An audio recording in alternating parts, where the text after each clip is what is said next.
দর্শক, যেমনটা বলছিলাম, বেগম খালেদা জিয়ার স্বাস্থ্যের সবশেষ অবস্থা জানাতে এই মুহূর্তে আমাদের সঙ্গে যুক্ত আছেন হোসেন জাহিদ। চলে যাচ্ছি তার কাছে।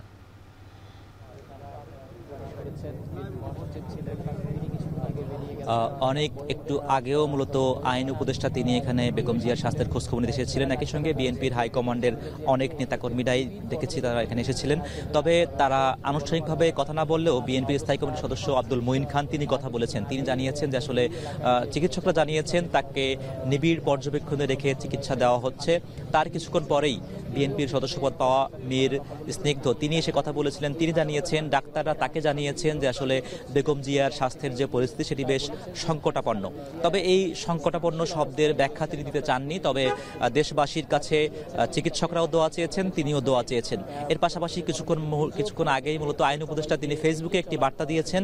যেহেতু তিনি আধা ঘন্টা আগেই মূলত এখানে তার স্বাস্থ্যের খোঁজখবর নেওয়ার জন্য এখানে এসেছিলেন, কাজেই তিনি তার ফেসবুকের বার্তাটিও তার সঙ্গে সংযুক্তই বলা যায়।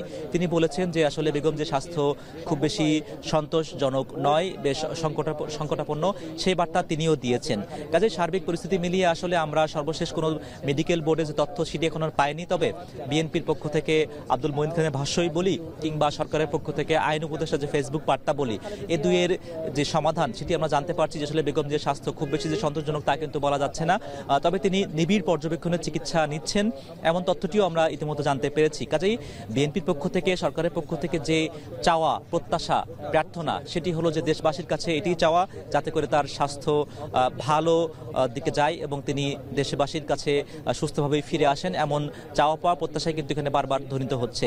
এবং আমরা 10টার পর থেকেই এই এলাকাটি আসলে পর্যবেক্ষণ করছিলাম। এখানে বিএনপির বিশেষ করে বেশ কয়েকজন শতাধিক কর্মী তারা এখানে অবস্থান করছিলেন, ভিড় করছিলেন। এবং কিছুক্ষণ আগেও দেখেছি যে পুলিশের একটি দল তারা এখানে এসে নিরাপত্তা ব্যবস্থায় যুক্ত হয়েছেন। যদিও এটি হাসপাতালে স্বাভাবিক কোনো নিরাপত্তা ব্যবস্থা কিনা আমরা এখনো নিশ্চিত নই। তবে যেহেতু এখানে উচ্চ গণমাধ্যম কর্মীর ভিড় আজকে দেখতে পেয়েছি, একই সঙ্গে সরকারের উচ্চপদস্থ কর্মকর্তারা এখানে আসছেন, একই সঙ্গে বিএনপির হাইকমান্ড নেতারাও এখানে আসছেন, সেই সঙ্গে এখানে নিরাপত্তা ব্যবস্থা খুব স্বাভাবিকভাবে একটু বাড়ানো হয়েছে বলে আমরা এটি অনুমান করতে পারি। তবে সবকিছু মিলিয়ে যেটি আসলে ধারণা করা হচ্ছে যে আসলে যেই সংকটাপন্ন পরিস্থিতি বেগম জিয়া পার করছেন সেটি আসলে নিবিড় তত্ত্বাবধানে থেকে সেই সংকট থেকে উত্তরণের জন্যই সেই চেষ্টা সেটি কিন্তু অব্যাহত রয়েছে। তবে আমরা অনেক নজর রাখছি আসলে এখানে মেডিকেল বোর্ডের সঙ্গে কথা বলার। তারা আনুষ্ঠানিকভাবে আমাদের কিছু জানায়নি, তবে যদি তারা কিছু জানান তাহলে নিশ্চয়ই আমরা আপনার মাধ্যমে দর্শকদেরকে একই বার্তা পাঠাবো। আপাতত রাজধানীর যে এভার কেয়ার হাসপাতাল সেখান থেকে বেগম জিয়ার স্বাস্থ্যের খবর নিয়ে আমাদের কাছে এটুকুই ছিল। পরবর্তীতে নিশ্চয়ই আবারও জানাবো। অনেক সহকর্মী হোসেন জাহিদ যুক্ত ছিলেন আমাদের সঙ্গে, জানাচ্ছিলেন বেগম খালেদা জিয়ার বর্তমান স্বাস্থ্যের সবশেষ খবরাখবর।